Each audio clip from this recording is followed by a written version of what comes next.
I created Species Nutrition with one mission in mind: to provide bodybuilders and serious athletes with no-nonsense supplements that work. I put my name and reputation on every bottle of Species Nutrition products. If you want to be your absolute best, join the evolution.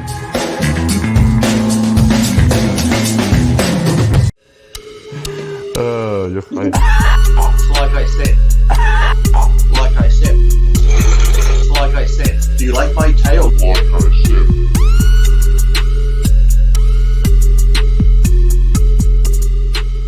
You see these two products? Yes. What is it? All right. Zuma? My Zuma? wife has been reading it, so they're detox. It's for a parasite detox. Now, I watched this video, my wife showed it to me, where these people take these like they're herbs, there's certain herbs that will cause your body to, if you have parasites in them, to release them into you, and you poop them out. You do this, I think it's like a 60 or 90-day thing. Put it in some water, you drink it down. And if you saw the worms that come out of these people into the toilet bowl, little squiggly worms, and supposedly we all have them in us, you know, especially if the older you are. And I was so horrified by watching this that I said, I'm doing it. And so I started doing this thing. I haven't found anything in the toilet, but I only been doing it 3 days so far. And they supposedly work. So I don't know. I'll see.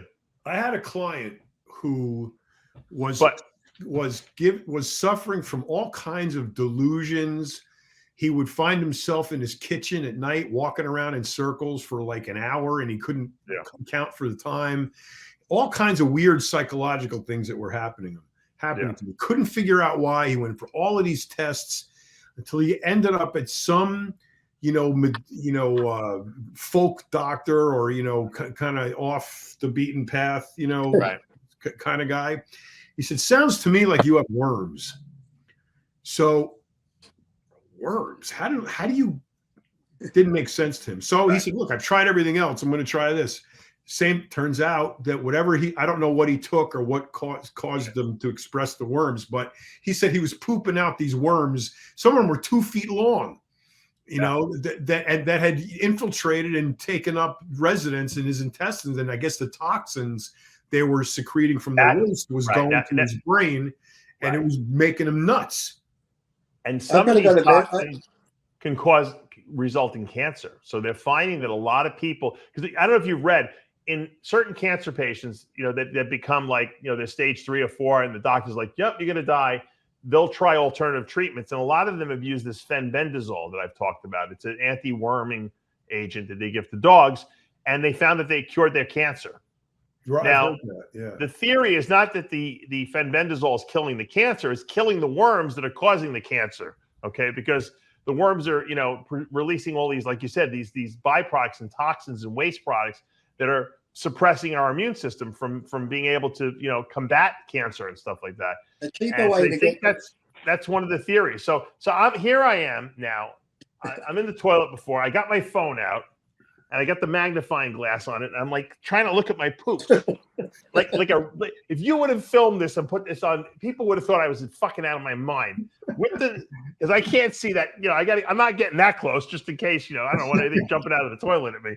And I'm looking and I'm trying to see if I see any little squiggly things in that. Luckily, I haven't seen anything yet, but you probably just end up seeing a bit of food that looks squiggly. But I think I saw a carrot today, but yeah, I'm pretty sure it was a carrot.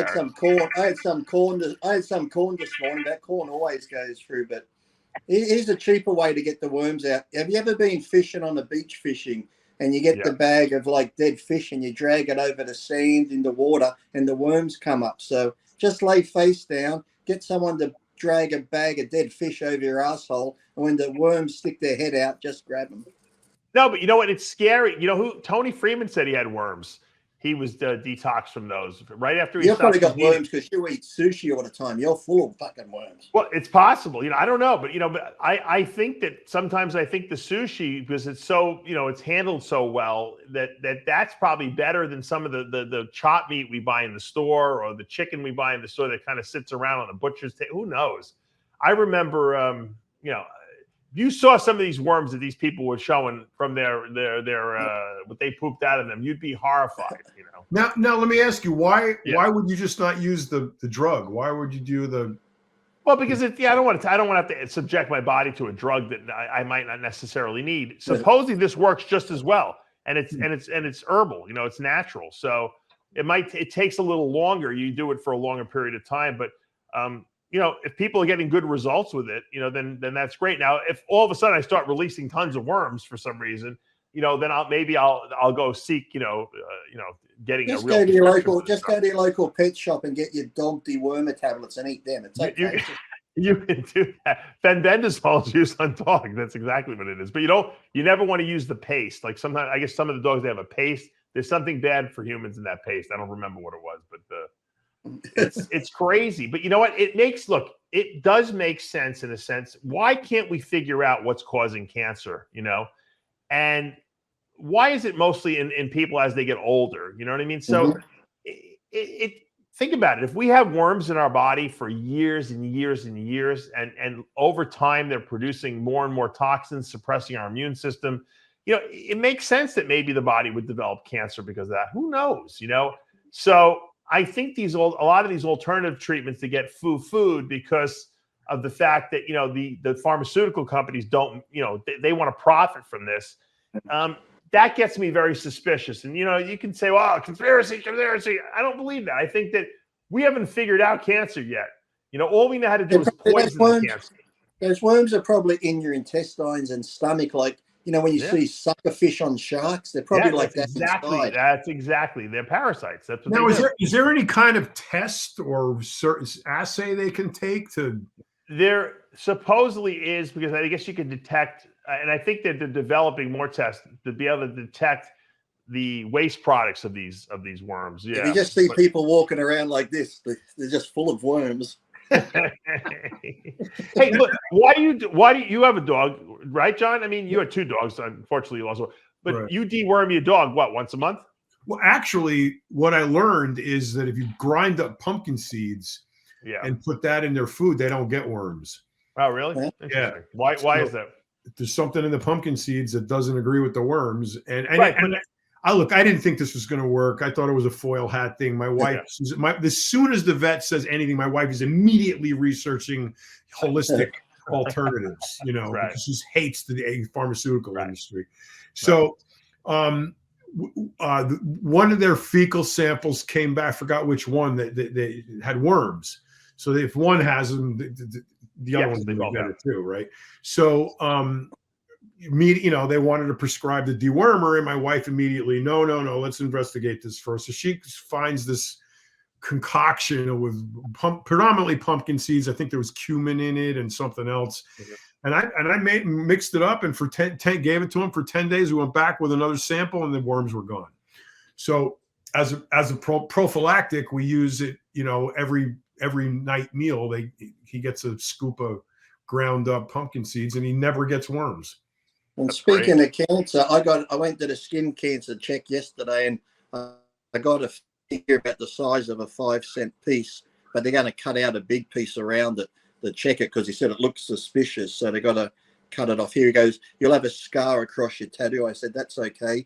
And I was thinking, Dave, when I was younger, I used to love the old mobster movies where they had scars on their faces. And I was thinking, I should cut my face. That'll look cool. But now I'm thinking, you can actually go to tattoo parlors where they do scarring and they put shit under your skin. I wonder if I go to a tattoo place, I say, if you numb me here and here, can you cut me across here and stitch it? Then I'll have a good scar. That'll look good. And every time I talk to someone, I'll give them a different story, like the Joker. You want to know how I got this scar? I'll be like, now, have you ever seen it? Have you ever seen the horns they implant under the skin over here? And they gauge them. So you start off with a small one, you know, and then they replace it with a bigger one, and eventually they get horns. People have it like all down their arms too, like lumps down here. And then they got the ones where they can screw things in and attach things because it's got the things underneath. Look at this, John. Look at this picture. What a good-looking guy that was, right? Yeah. What a handsome guy that is.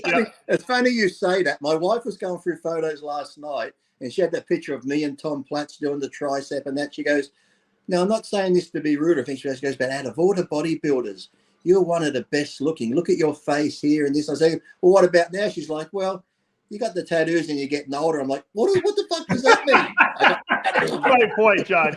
What a good-looking guy this guy was, and he will look for any way to destroy his fucking good looks. He wants a scar on his face. He's got to tattoo his face. Then he's got to get lasered off. Dave, look, he's got to do it again. Like I said, being good-looking my whole life, Dave, it's a curse. So I just can't handle it anymore. I look at it this way, Dave. When you are blessed with the ability to build a pair of guns like that, right. Okay, you have to look for other things to detract. You know, because he had too many gifts. Yeah, God gave him too many gifts, yeah, John. You're he just had too to, good. You know, he had to sabotage it somehow. Right. It's like having a Lamborghini. I'm like, now what can I do? I'm just going to pour like brake fluid all over. Melt the paint off it. Yeah.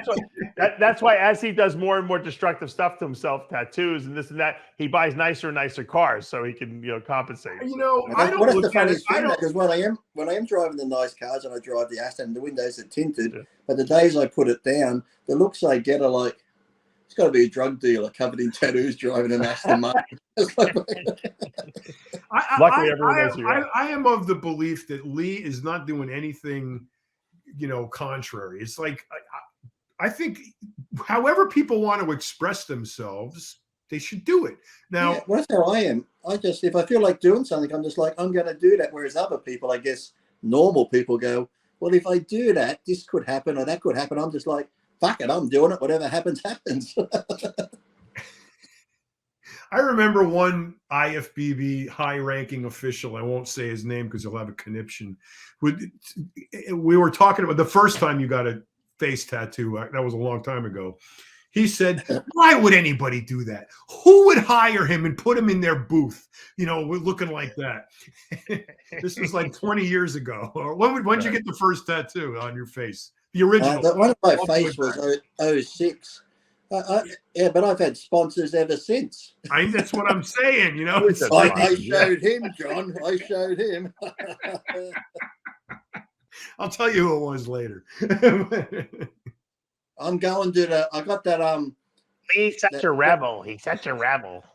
That's what I don't get too. When people say I'm a rebel or a bad boy, I'm like, I'm just being myself. I'm not trying to be a rebel. I'm not trying to do whatever. If someone asks me a question, I say what I think, my truth or whatever. If I do something, I'm not doing it like, if I do this is going to really piss them off or whatever. I just do it. Then I think to myself, why the fuck did that upset them? It's got nothing to do with them. That's fucking me. It's like, so I just don't get it. I've always just marched to the beat of my own drum, Dave. But now, Lee, are the tattoos part of the culture of, your specific idea of facial tattoo, whatever, that's kind of Aboriginal too, isn't it? More New Zealand. Maoris in New Zealand have all the facial tattoos and that. Oh, okay. So it's not an homage to your roots or anything. It's just no. Like I'm pretty much John. It's called boredom. That's all. He gets bored. It's not called boredom, Dave. It's called being yourself. And look, the day you can say what you want to say and just be yourself is the most freeing feeling in the world, to not give a fuck what other people think about you. Yeah, because if you could be the Mother Teresa and people are going to talk shit about you, so it doesn't matter. You may as well give them something to talk about. Yeah, I think you enjoy shocking people, and I think that you sit around and you think about. Actually, I don't. That's the thing. That's what I mean. I don't. What can I do today that's gonna make people... like even the face tattoo is like, I want to get a face tattoo. I've always wanted one. I never once thought, if I get this, everyone's going to look at me. They're going to think I'm crazy. It's just like, I just do something and then the reactions. So hold on, let's cycle. I think I need to get him on iron therapy and have Leslie cycle on. No, I think it's simpler than that. I think he thinks I always wanted a face tattoo. I'm going to get one. Man, that's going to send people off. That's good. Yeah, but you know what, John? He's got this face like I look like a murderer. Like I look like I could be dangerous. If I got a face tattoo, they probably wouldn't let me in the supermarket or something like that. He's like a good looking guy. He's got a good looking face. He could be a model if he really wanted to when he was younger. He probably could have been, like a Brad Pitt like guy. And then he goes and says, you know what? I'm too good looking. I got to put something on my face to attract you know, it's going to make people not pay attention to my What face. makes you think I'm thinking I'm good looking, Dave? I could think I'm ugly, and I've got this inner hate for myself. You know, you've been on covers of So, magazines. You've been in magazine and photo torture shoots. it because I had to go bad. You're very vain too. We're all vain. You get your teeth done, and you get laser this, laser that. You're very vain and about your looks, and that's great because you should be. I mean, that's what you do for a living. But the tattoo thing, I don't know. I don't understand it. There's definitely a psychological component to that. I got to get the staff psychologist to analyze. Is this almost like? Yeah.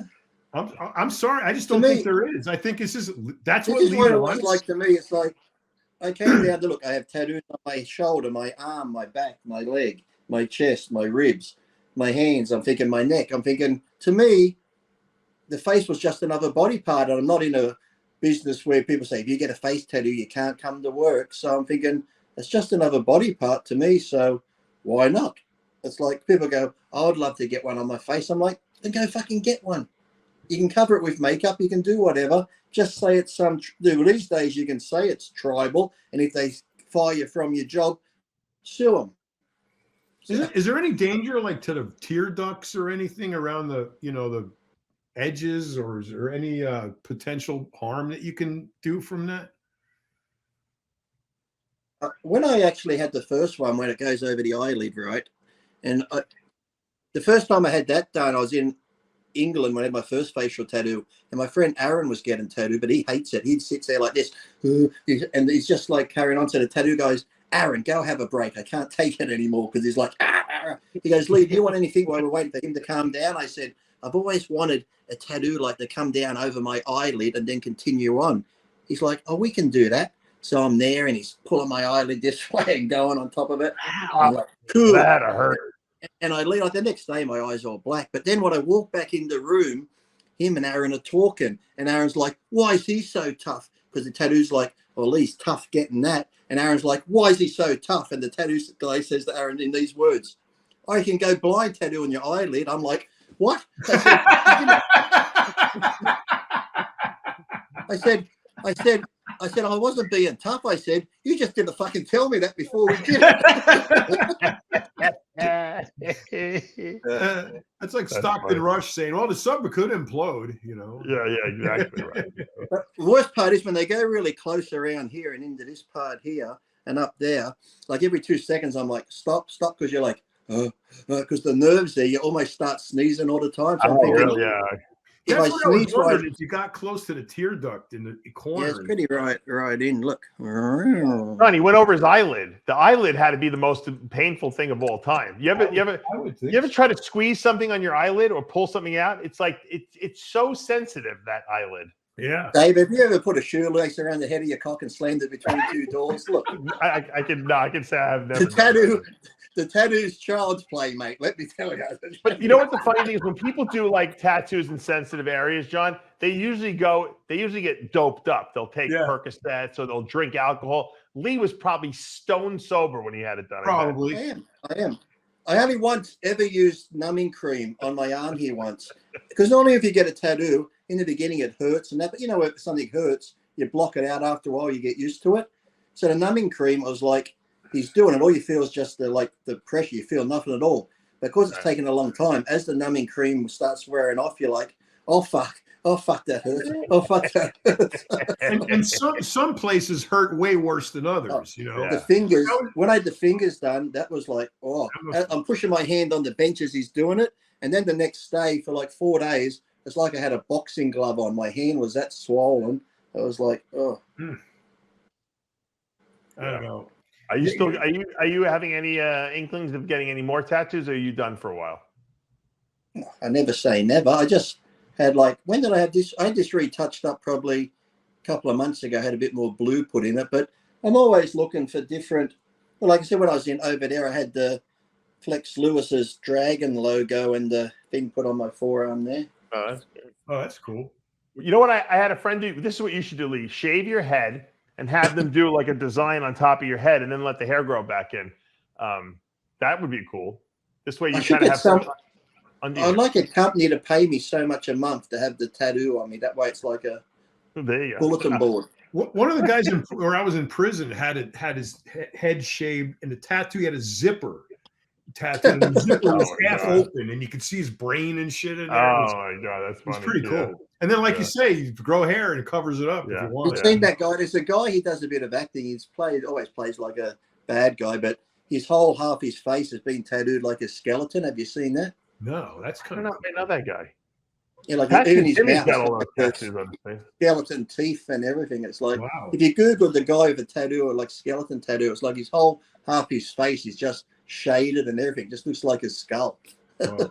There's one actor. He's an actor.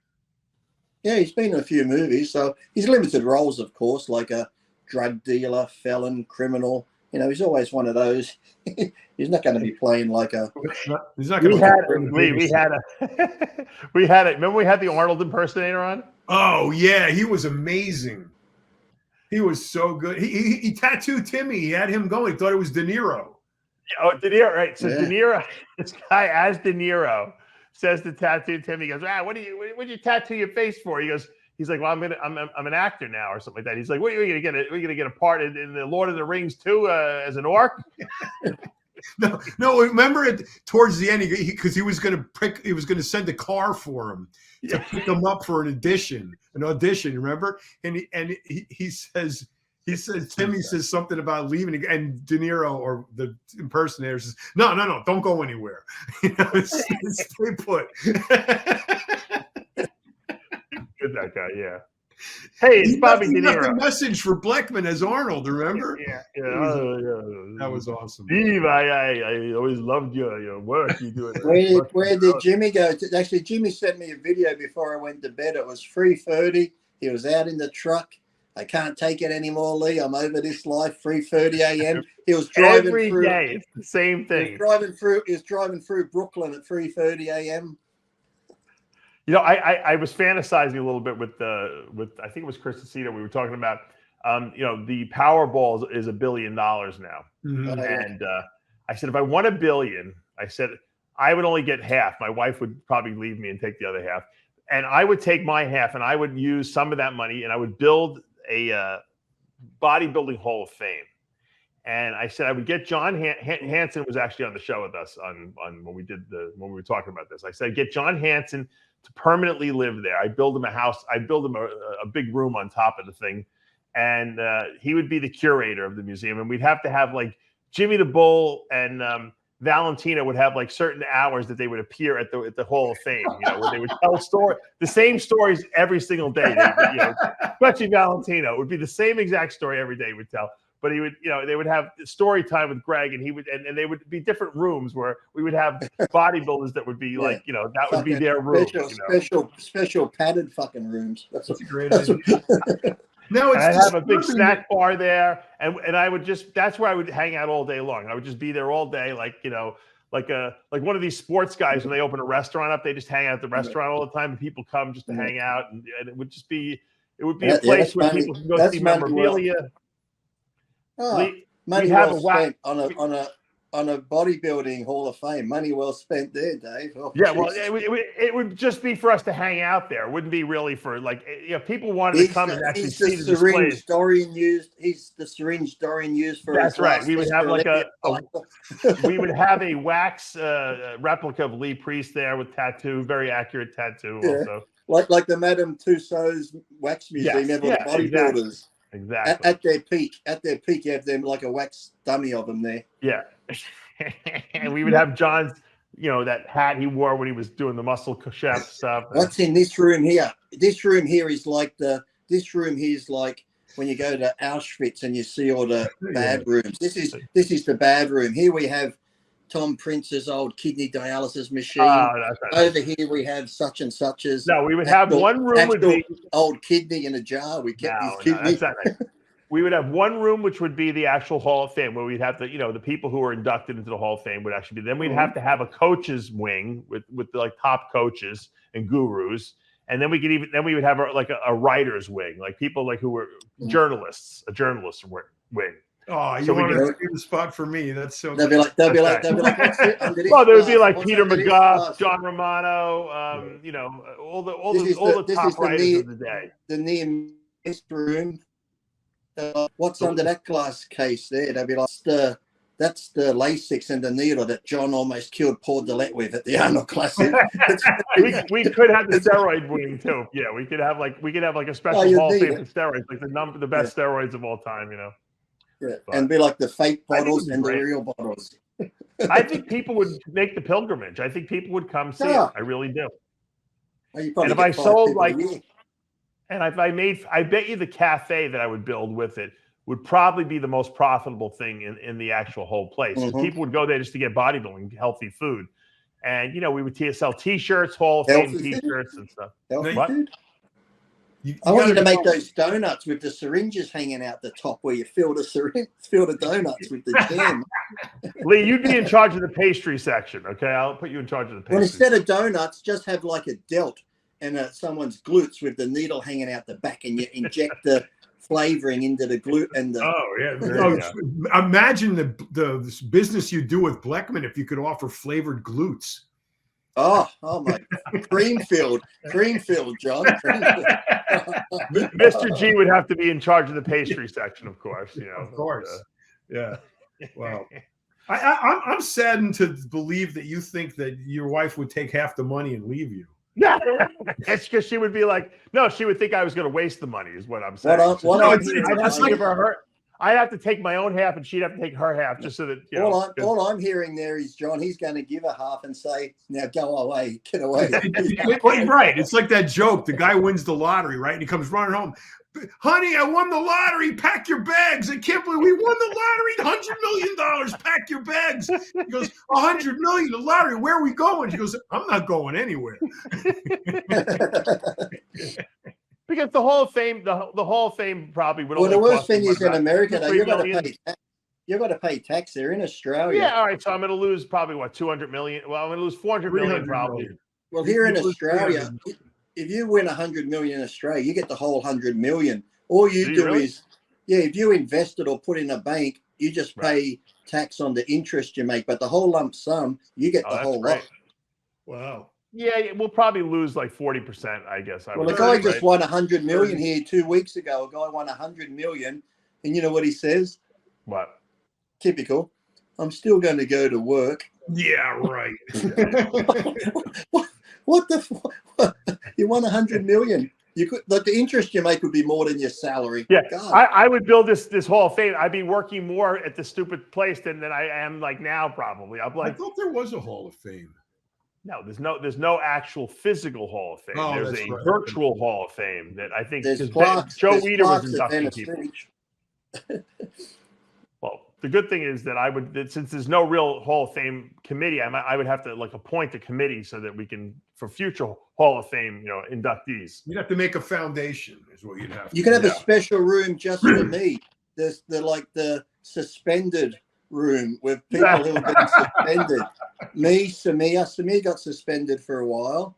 Who else got Milos got suspended for a little while, so we could have like a. Imagine having like a big Hulk, Incredible Hulk for Lou Ferrigno there that looked like Lou. I mean, you could do some really cool shit. I think people would really like it, to be honest with you. And you could even have a gym. If I'm making all that money, if I'm winning all this money, we might as well build a Hall of Fame gym too while we're at it, right? So we can train. And like a little motel, a gym and a motel, so they can stay there and train, and then. That's right. That's right. And that's good idea, Dave. Save your money. I think you'd have to have an office for.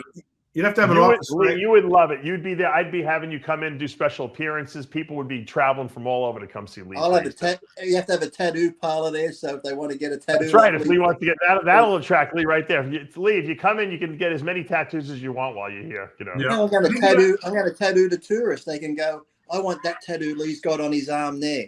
Or you'll be surprised. I should have kept them. I've probably had 10. In the last few years, I've probably had 10 people send me photos of my old face tattoo that they had done. And let me tell you, when I had it removed, they're like, we can't believe you got it removed. When I got this new one, they've said, oh, shit, now I'll have to try and get one similar to that. But I've had at least 10 people get the same tattoo on their face. So If I ever need anyone taken out, I've got a few crazy fans that will take motherfuckers out. Really? Right. Well, anyway, once I win the money, then we'll start the committee proceedings. We'll have to get your wife to do all the paperwork, John. I'm getting on a plane today. Oh, you are? Where? Yeah. First, I got to go to the gym and train, come home, and then I'm just going up to Brisbane, up north to Queensland, because tonight I'm filming a new TV show. So I've got to go to Brisbane tonight. Then I'll probably Northern Territory. It's like the one I did the new show with that's coming on TV soon. He's doing a new show now where he does like stand-up comedy in these really offensive acts in clubs. So we're filming that for TV. So we're going to be like, he's put a calling out for bogans. That's like trailer park type people, you know. Expression bogans. Yeah, that's my favorite expression. He's put a calling out for strippers and bogans to be on the TV show because I play his security on the TV show. And the running joke is, in real life, when he needed his security last year, every time he needed his security guard, he was off having sex with the groupies backstage and that. Oh, so that's right up your alley there, yeah. So that's the running joke in the TV show. Every time he needs me, I'm off having sex. I had to tell the wife, in this new TV show, it's going to be like implied I'm having sex with all these strippers and stuff. Is that okay? She's like, you don't see it, do you? You don't see you having sex. I'm like, I don't think so. It's like, you know, if you do, I'm just like a good method actor. Just get with it. So I could be divorced in a couple of weeks when this show comes out. You might be living at the Hall of Fame building, Lee, if you don't watch out. So. He might won't be the one that needs hands. He might be the one in the attic. Yeah, exactly. I might have to make 3 floors so Lee can be at the top. You have to make a whole fucking condo the way this thing's going. Can you imagine if I built a big fucking place and I had like Valentino in one part of it and Jimmy in another part and Hanson in another part, Lee Priest upstairs on the top floor? Well, you know, that's really what's sad about, you know, like Ben Weider, for example. Okay. Yes. Ben Weider died with $1 billion in the bank. He did. Yeah. Okay. With a B, billion. Now, if you're really the bodybuilder's bodybuilder, you are the one who has single-handedly with your brother created this whole thing that we have. Yeah. Why wouldn't you have taken some of that money and created like a union haven, you know, a place where old bodybuilders go and, you know, can get health care and, you know, fixed up. And out of the $1 billion that he had, what would you have needed? You know, a couple million, you know, 10 million. Even a bodybuilding Hall of Fame. I'm surprised Joe Weider never built one at that big crazy office he had, that building. And if you had a place like that with all those people you said there, if you 24/7, imagine the reality show that you'd create just from that being filmed 24/7. The arguments that would be going on between everyone. Yeah. And there is a place already. It would be like John there in that place with all those characters. Yeah, but you know what? That's really an interesting point because a lot of people in our industry have made a lot of money. Okay. Yeah. And there's only one guy out of the 8 billion people in the world who ever put his money where his mouth is, and that's Jake Wood.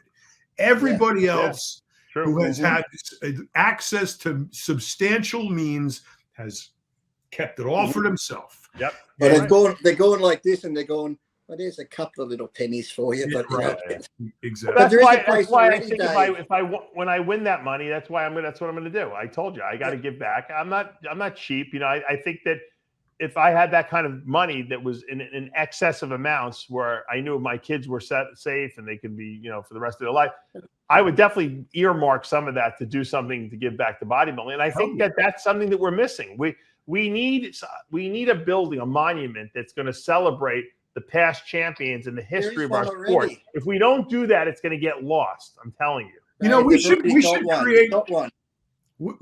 create the business plan for that. Yeah. and actually do the actual plan of it, and then we should take it and guilt all these rich fuckers in our industry like Arnold and all his brethren to pony up, motherfucker. You made all this money because of bodybuilding, so kick some back. But until then, we should get Jack Owak to underwrite that. That would be all of them.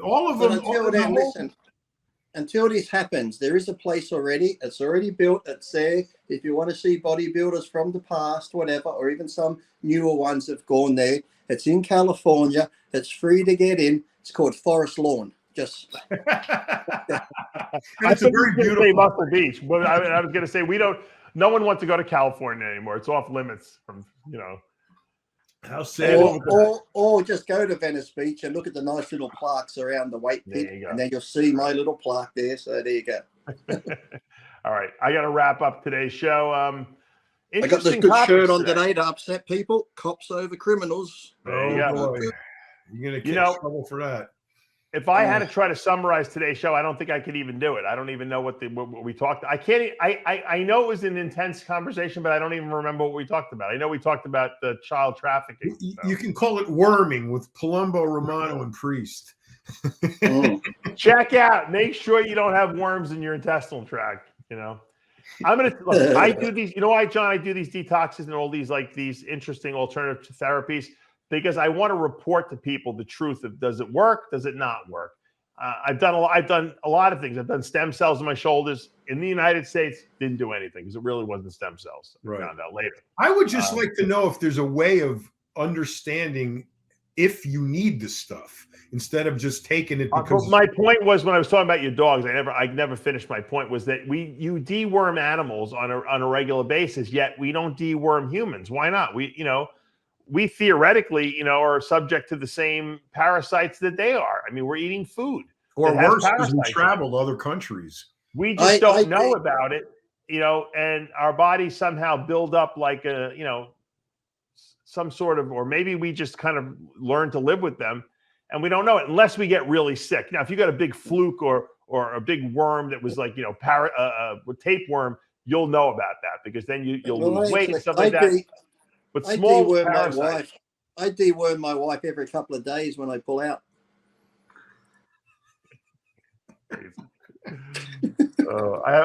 And it's a big tapeworm. Let me tell you, it's a big tapeworm. And I'm not even Italian, as they say on the After Hours. All right. Well, Jimmy didn't take up the challenge to confront John Romano, so I guess we'll have to wait till next time. He's probably complaining like, I can't believe I got to drive the John. I'm done with this. John. Done, that's it. When I knock on your door, John. When I knock on your door, I come down there. I knock on your door, John. I might be fucking 63, John, but when I come down there, I'll fucking show you. You embarrass me on that show. Oh, the show goes down when I come on, does it, John? It goes down when I come on, does it, John? We'll see you guys next week.